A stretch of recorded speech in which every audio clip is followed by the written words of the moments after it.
See, this is the thing, right? Because we're born in the West, in Britain. Yeah. Religion gets attacked all the time.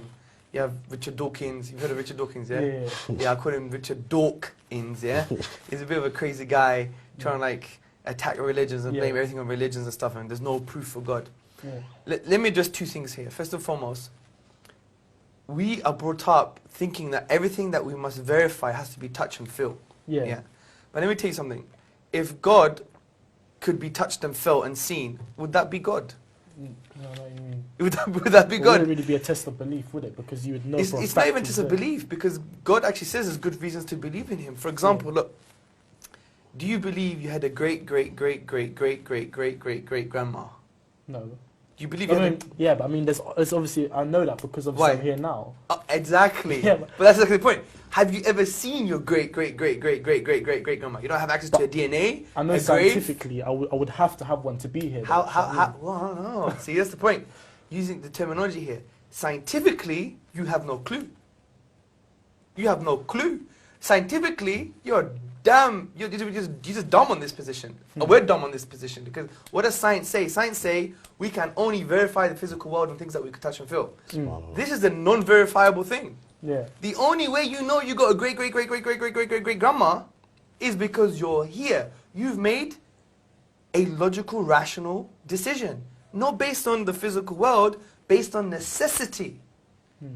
If it's necessary your great grandmother existed in order for you to be here, you can't see her. But if someone says she never existed, you say, get lost, man, you're crazy. Do you see my point? Yeah. So the point is, we don't need physical evidence all the time to come to conclusions. Exactly the same thing with God. As you said, cause and effect, creator and created. Let's put it this way. Everything in the universe, dude, that begins to exist, okay, if I just popped like this, here I am, I just popped into existence, has a cause. You know it must have came from somewhere. Everything that begins, that starts to exist, always has a cause. Number two, the universe, without a shadow of a doubt now, began to exist. Based on philosophy, mathematics, Big Bang. You know about the Big Bang, yeah? Yeah, well, yeah. It's not that thing after too many curries, right? Yeah, the Big Bang, okay? So from all this, we know the universe began to exist. So what logically follows? Therefore, the universe has a cause. So we just say, right, without a doubt, we know the universe has a cause. What is the nature of this cause? Well, if you create the universe, it can't be part of the universe. Because if it's part of the universe, then that would mean the universe existed and didn't exist at the same time. Madness. Does that make sense? No. That's just crazy. Madness. Can Abu Bakr exist and not exist at the same time? Don't make no Although sense. we may want him not to exist. Because he talks a lot, yeah? Yeah, I'm only kidding. So there's that. It must be one. Because they're knocking on the door, we don't assume there's Manchester United football team behind the door, right? We say it's one person, isn't it, yeah? It's the most logical explanation. We know he must be all-powerful. He didn't create a grain of sand, he created the whole universe, right? Yeah. And we know it must be uncreated. Because some people say, well, who created God? It must be uncreated. Why?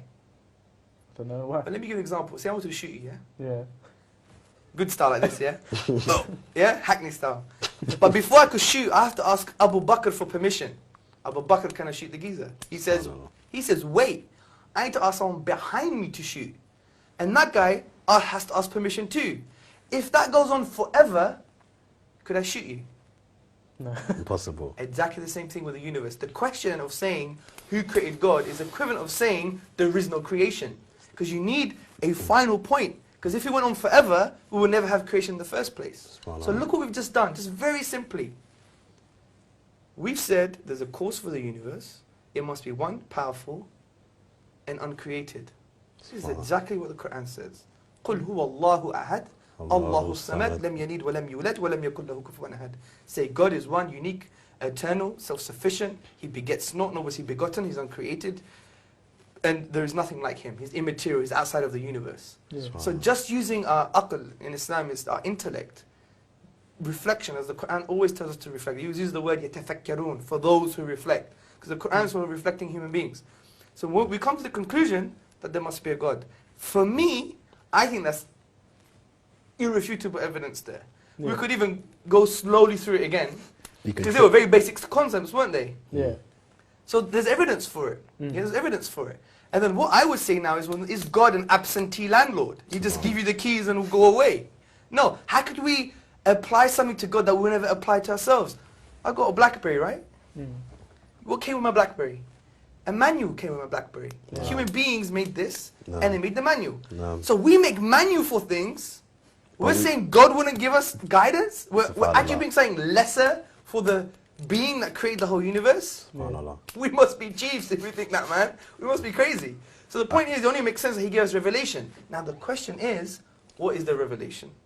That's a profound point we need to be talking about. Sorry to cut you there, because we've Sorry, got a bro. few callers, inshallah ta'ala. Assalamu alaikum wa rahmatullah. Wa alaikum salam. My name is Ikra and I'm calling from London. MashaAllah. MashaAllah, Hamza, you're an inspiration for us all, and I have a question for Brother Gregory. Your general views on the way things are very Islamic, which is really impressive, as you believe in one God and your views on the hijab, etc. And I'm just intrigued to ask you, what is holding you back from being a Muslim? And do you see yourself as being one? All right, cool. I'm not ignorant to the idea. I mean, I'm slowly learning. I'm not gonna lie, I don't know a lot about the religion. I wouldn't say 100% I feel that I'm gonna convert, but even though, like, for example, he's given me very good evidence to suggest there's a God. But sometimes you have to believe something 100%. Just to be sure, man. Me, I'm quite doubtful about anything. I'm so indecisive about everything. I go in the shop, I don't know what to buy.